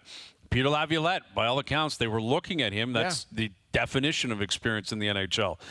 So, I don't know if they've made up their minds, but I would not be surprised if they just pushed their chips all in on let's just go completely different direction. Chaika, Pavelski, like you talk about a parlay.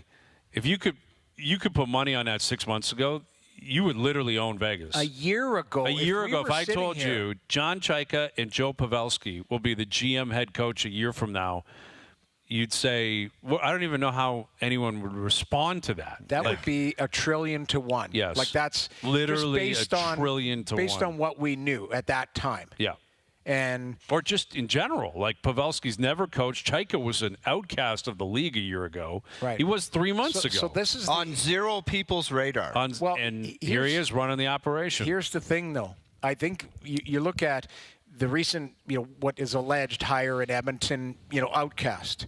Joel Quenneville gets reinstated. Like there's guys that get second chances, and that's why I want to give John Chaika an opportunity here. You get a second chance. You're the guy now. And guess what? The games are going to go on, right? Right. Like the city didn't go up in flames. Right. Team doesn't fold. Yeah. You're the guy. Go do your job. The league goes on. And I'm curious what he's got. Yeah. I'm with you on that. Confirm or deny, the NBA Finals is going 7 games. I'm going to confirm that. Yeah. I just basically because I want to see it. And I just think it would be great for the game. I think it would be great for New York. And nobody wants a quick series. No, that one's got to go 7. Knicks, Wemby, Knicks, Spurs. The Spurs are coming. Like, everyone knows what they're going to represent the next decade. Yeah. Like, that was a big win last night. I think they can get Game 4. Dude, that's what I told you. Like, it's amazing how in a playoff series, it's like your mental mindset can change so quickly. Like, you're up 2-0, and it's just human instinct to just say, we get this one, we're winning it. Over. And then you see Wemby and the performance, and then all of a sudden your mind changes to like, if they get the next one, we could be in trouble. Big time. Right. Like that is such a massive shift from we get this, we're winning it because nobody comes back in the NBA from 3-0 to, man, if they get the next one, now we're in trouble. You're an underdog if you lose. It's the mental gymnastics. It is. Like, it's such a crazy thing in sports how it can be. Like, everybody in New York was so pumped they could just taste it going up 3-0 with the opportunity to win it at home. And now all of a sudden you're like, one of your initial instincts is, man, if they get this one, we're going back to San Antonio in trouble. Big time. Tied at 2. No, I'm confirming it, too. I think it's going 7. I agree. I think it's going the distance. I want it to go 7, admittedly. I'm dying for that. I hope the Cup final goes 7, too. I think 6 for sure. I think Carolina can win tonight. I want to see the adjustments. Because if the bus comes in the net, it's a little bit different. He's such an aggressive goaltender. That's the thing, right? Like, he's like all the over. Theodore goal, the guy's basically on the dot. But he makes no apologies for it. Like, I love the way he plays. It's just my biggest thing with goaltending. You see a guy who's amazing one year and then the drop-off the next year. Like, is Bussy going to be 31-6 next year for Carolina? Or will they be some adjustments? They don't even care about that. No, they want him to go. That. They want to find a way for him to get 3 more wins. They need him right now. Yeah. Make sure you get 3 wins here. Confirm or deny, a Canadian finishes top 5 at the RBC Canadian Open this week. Confirm. And the Feeling guys, I'd like to see the guy sitting right Mac beside Hughes me would be great. in the show. I like Mac. I like all the Canadians this week. I'd like to see a good showing from Taylor Pendrith this week. Yep. I like Corey Connors. My inside source just said it was a stripe show on the range. Yeah, Nikki I've heard Taylor's that too. always dialed in. Yep. Mac Hughes, all of them. Yep. There's a lot of them. And there's so many Canadians in the field, right? I think there's 22 Canadians. I'm confirming.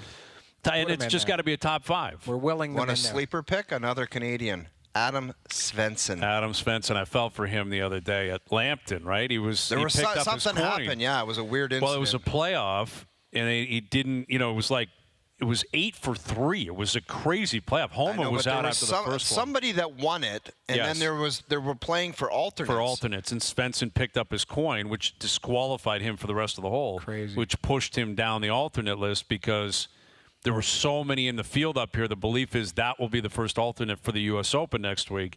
And there's going to be alternate. There always is injuries or something pops up. Yeah. And he may have cost himself a chance at the U.S. Open next week. All right, FIFA World Cup starting this week. Last one. Staying in the patriotic theme of things here. Confirm or deny, Canada makes it out of the group stage at the World Cup. Just getting out. A lot of playoff spots up for grabs. They've never won a game at the World Cup. They finally scored a goal 4 years ago. Dude, of course I'm going to confirm this. No one on this panel is denying. A lot of injuries. I am very concerned. Like You're going to Bombito. deny it? I'm not denying it, but I'm nervous. Am I allowed to say I'm nervous? Yes, I think Switzerland's probably going to win the group. Like Bombito being out, Davies being banged up, that's very significant. Yeah. Like those are arguably your two best players, or two, like Davies is. Bombito is a stud on the back line. That is very concerning. Stevie and the boys, they're nervous. Yeah. They're worried about that injury. But I'm going to confirm it as well. I'll confirm it to you. I'm confirming it. It's on our network. We can't deny it. But I'm confirming it's a lock. With some nerves. That's what I'm saying. That's reasonable. I'm confirming it with nerves. That's reasonable. All right, there you go. Confirm or deny. A lot of Canadian content. A lot of patriotism here at Doogie's Butler Cabin up at TPC Toronto. And after the break, I am going to be presenting the Low-Am to Jamie McLennan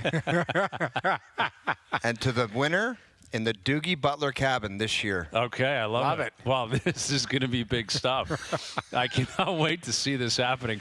Step aside, Fred Ridley, and step aside, Jimmy Nance. Doogie, you got to come in and be Freddie Ridley. Yeah, you basically just got to stand there and smile. Doogie is so dialed in up here. He's been running the whole operation. Doogie, I'll tell you what, is so dialed in. Yeah, Brooks Koepka, Mac Hughes. Yeah. Dialed in. Everyone's coming through the Doogie Butler Cabin. So we'll get to our best bets. We're handing out jackets. OverDrive continues up on YouTube Live.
With Hayes, Noodles, and the O-Dog. I do the same thing I told you that I never would. I told you I changed. Powered by FanDuel. Make your picks and assemble a same-game parlay in seconds on the FanDuel Sportsbook app. I'm going with Carolina tonight. It's basically a pick 'em. You got to put a little bit of juice down. I'm hoping the Bussy is riding the bus onto the ice. Like you guys have sold me on the idea of Freddie. Johnny said it, his word, maybe he's getting tired. That's code for I think I've pulled my weight and got us to a cup final, and that's enough. How about Strutty saying he can play with 2 blockers? Yes. There was a player. No, that was O that said that yesterday. Play Bussy, regardless of what he's got on his paws. I just want a different look, a different vibe, a different energy. There was a goalie back in the day. You remember Dan Blackburn? He had he played with New 2 York blockers. Rangers. Yeah, played with 2 blockers. He was a first-round pick. Oh, I remember that. Do you remember? Because I think he had nerve damage or something like that. Really? So there was They allowed that? Is there a rules official where you're not, do you technically have to wear a glove? I don't think so. Skyrock 2 blockers. Why not go 2 blockers, though? It's a different. Oh, he did, though. He did. I know. He didn't go 2 gloves. He went 2 blockers. No, I understand that. But I'm saying, I'm almost surprised no one's done the science on that and said it's actually better. Or surface coverage or something? Yeah, there's something about 2 blockers. Why not get some guy going 2 blockers? Get Bussy with 2 blockers tonight. Best Bets powered by FanDuel. Same-game parlays are available for every Stanley Cup final game on the FanDuel Sportsbook app. Please play responsibly, 18+, physically located in Ontario. Right. So what are we doing here? I'd like to present first in the Doogie Butler cabin to the low am. Yeah. Noodles. Thank you very much. Great playing, Noodles. Thank you very much. Yeah. And with the low score of 284, the championship golfer, and I'd like to ask you first in the Doogie Butler cabin. Yeah. When you were up in the weeds rooting around with Hao Tung Lee, did you ever think this moment would be possible? Not at any point, especially when I was out there with my main man, Hao Tung Lee. Anyway, you're a champion and a great man. Thanks, Fred. Thank you. Thank you. Isn't it incredible, that Butler cabin? Jim Nance is so dialed in. He's got the exact same look every time. This guy just goes from excitement to the 18th tower, and he tells Trevor Immelman to stuff it. Yeah. And he gets down into that cabin, and he loves it. And he just dials right in. No script, no anything. I wouldn't be shocked if before he goes on air in the Butler cabin, a little nip of brown liquor. I thought you were going to say a dart, a quick dart walking. Anything is possible in that cabin. Brown liquor, eh? Yeah. But, listen. A little brown liquor and sits right down on Bobby Weeks' chair. Yeah, he sure does. And he runs a very solid operation. Well, Jim Nance will be up here, right? Yeah. It's going to be a big weekend. Obviously, the Golf Channel will be up here. You got CBS News. And tomorrow we're going to be here. We can't wait. First Up will be here tomorrow. Golf Talk Canada is going to be here. I'm in the Pro-Am in the morning, so I'll give you guys a full update tomorrow. We're going to see where the Cup Finals at. Got Game 4 of the NBA Finals tomorrow. Hopefully the Jays can find a win tonight. Dylan Cease back on the mound. That's big. Cool. That's big performance with Dylan Cease back on the mound. So thanks to everyone behind the scenes, everyone helping us here, getting us set up in Doogie's Butler cabin. Doogie first star. Doogie was phenomenal. The Gabman, everyone across the board. We can't thank you enough for all your support, all your help. And thanks to everyone for tuning in today. TV, radio, podcast, web, up on YouTube Live. Later tonight, streaming on Crave.